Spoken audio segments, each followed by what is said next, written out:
Welcome to JNR news.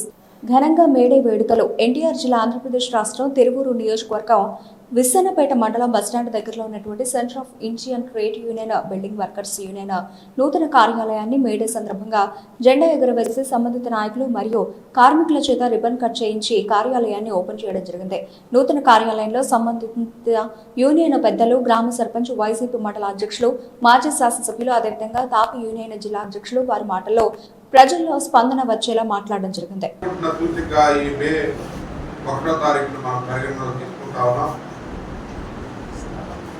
ఇప్పటి వరకు పిల్లి నరసింహారావు గారు చాలా కార్మికులు జరుగుతున్న అన్యాయాన్ని, కార్మిక బోర్డు యొక్క డబ్బుల్ని, సెస్ని ఏ విధంగా వాడుకుంటున్నారు అని కూడా వివరించారు.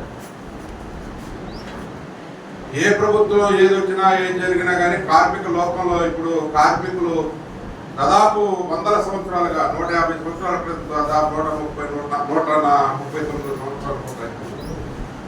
చికాగోలో రక్తం చిందించినటువంటి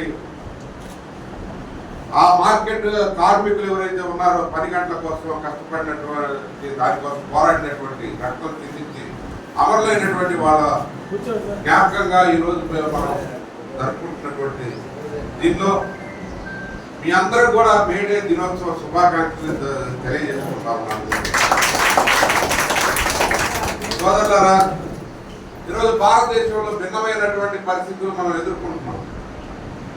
దీనికి ఒక కాంగ్రెస్ పార్టీ, కమ్యూనిస్ట్ పార్టీ, లేకుంటే ఇంకొక పార్టీ, సోషలిస్ట్ పార్టీ, లేకుంటే ఇంకో పార్టీ అనేది లేదు.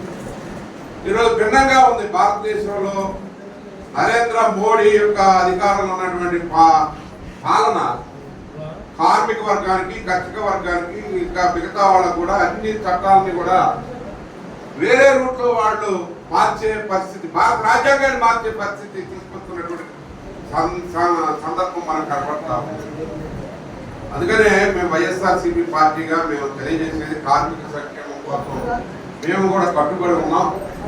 ఏ అయితే పోరాడి సాధించుకున్న 29 కార్మిక చట్టాలు ఉన్నాయో వాటిని లేబర్ కోడ్గా 4 కోడ్లుగా మార్చాలని భారతదేశంలో ప్రయత్నం జరుగుతూ ఉంది. పార్లమెంట్ లో బలం లేక ప్రవేశపెట్టలేదు. ఈ మధ్య మళ్ళీ తిరిగి ప్రవేశపెట్టాలని ప్రయత్నం చేస్తున్నారు.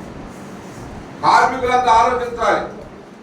ఈ కోడ్లు కాదు, 100 సంవత్సరాలు పోరాడి సాధించుకున్నటువంటి చట్టాలని, అదే మరి 2006లో సాధించుకున్నటువంటి మన బిల్డింగ్ వర్కర్స్ యూనియన్ సంబంధించిన బిల్డింగ్ వర్కర్స్ బోర్డు సంబంధించినటువంటి చట్టం ఏదైతే ఉందో దాన్ని కూడా తుడిచిపెట్టే పరిస్థితి దాపురించింది. ఇప్పుడు మనం చూస్తుంటే పరిణామాలు ఆ విధంగా ఉన్నాయి భారతదేశంలో. అందుకని అందరూ సంఘటితంగా కార్మిక వర్గ ప్రయోజనం కోసం పార్టీల రహితంగా, కులాల రహితంగా, వర్గాల రహితంగా అందరం కూడా అన్యాయాన్ని ఖండించేటటువంటి పరిస్థితి రావాలని మనస్ఫూర్తిగా నేను కోరుకుంటా ఉన్నాను. ఎందుకంటే ఇప్పటికే 10 గంటల మీద ఎలాంటి చీఫ్ ఏం చెప్తున్నాడు, సుబ్రహ్మణ్యం ఏం చెప్తున్నాడు, 12 గంటలు పనిచేస్తాడు, జాతీయ ఆదాయం పెరుగుతుందంట. ఇంకొక ఆయన చెప్తా ఉన్నాడు, నారాయణమూర్తి గారు, ఇన్ఫోసిస్ నారాయణమూర్తి 10 గంటలు పనిచేయాలని. అంటే 8 గంటలు 100 సంవత్సరాలు పోరాడి సాధించుకున్న చట్టాలు వీటన్నింటినీ కూడా మార్చేసి 10 గంటలు పెంచేసి ఇష్టం వచ్చినట్టు వాడుకోవాలని సంక్షేమాన్ని మర్చి, సంక్షేమం ఎక్కడుందండి? మనం ఈఎస్ఐ హాస్పిటల్ చూస్తున్నాం. ఈఎస్ఐ ఎక్కడ పనిచేస్తుంది? ఎక్కడన్నా మన కార్మికులకి ఈఎస్ఐ కార్డులు ఇక్కడ ఉన్నాయా? ఎవరికన్నా అసంఘటిత కార్మికులు భారతదేశంలో కాంట్రాక్ట్ కార్మికులు, అవుట్ సోర్సింగ్ కార్మికులు, లేకుంటే ఇంకోటి అసలు వాళ్ళకి హక్కులు లేకుండా వాళ్ళకి కాలు రాసేటువంటి పరిస్థితి, దుష్ట పరిపాలన కొనసాగుతా ఉంది అని చెప్పి తెలియజేసుకుంటా ఉన్నాను. అందుకని వీటన్నిటిని వ్యతిరేకించాల్సిన సమయం వచ్చింది. అందరం కలిసికట్టుగా పోరాడాల్సిన సమయం ఉంది.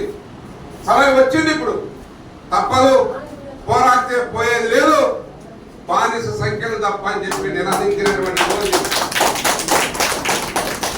అందుకనే సంఘటితంగా ఉండండి, పరిస్థితులు గమనించండి, భారత రాజకీయాలను గమనించండి.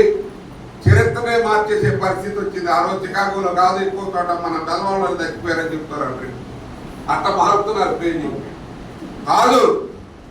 ప్రపంచవ్యాప్తంగా యూరోప్ లో వచ్చినటువంటి మార్పులు, ఇండస్ట్రియల్ రెవల్యూషన్ కానీ, పారిశ్రామిక విప్లవం ద్వారా వచ్చినటువంటి ఆ రోజు సాధించుకున్నటువంటి హక్కులన్నింటినీ కూడా భారతదేశంలో లేబర్ చట్టాలుగా మన కార్మికుల చట్టాలు 29 చట్టాలను కూడా భారత రాజ్యాంగం ప్రకారం మనం కాపాడుకోవాలి అనే విన్నపాన్ని మీకు విజ్ఞప్తి చేస్తూ వాటిని చదవలసిందిగా మీరు కోరుకుంటా ఉన్నారు.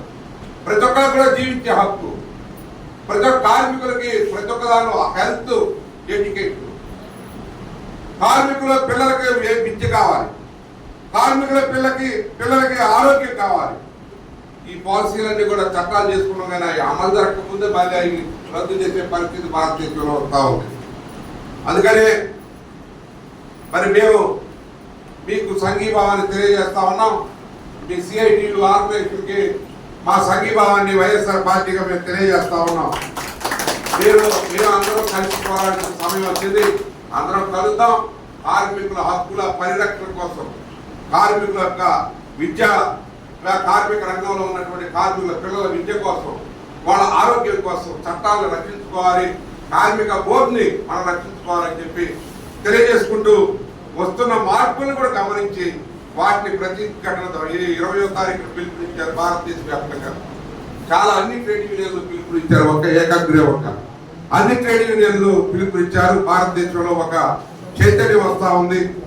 అందుకని సంఘటితంగా ఉండి కార్మిక హక్కులు కాపాడుకోవడంలో మా వంతు సహాయ సహకారం మా ద్వారా ఏదైనా ఉంటే మేము తప్పనిసరిగా మీ సిఐటియు సభ్యులకి, బిల్డింగ్ వర్కర్స్ యూనియన్కి మేము సహకరిస్తామని చెప్పి ఇక్కడ ఉన్నటువంటి నాయకులందరి తరఫున మరి వైఎస్ఆర్ పార్టీ తరఫున నేను మీకు అభయమిస్తూ నన్ను పిలిచి మీ కార్యక్రమంలో కార్మికుల మరి ఈ యొక్క కార్మిక అంతర్జాతీయ దినోత్సవం రోజు మీతో కొన్ని నిమిషాలు మాట్లాడే అవకాశం, గడిపే అవకాశం, కొన్ని నిజాలు వాస్తవాలు మనం తెలుసుకునే అవకాశం చాలా పిల్లలు చాలా చక్కగా జరుగుతున్న అన్యాయాన్ని దాంతో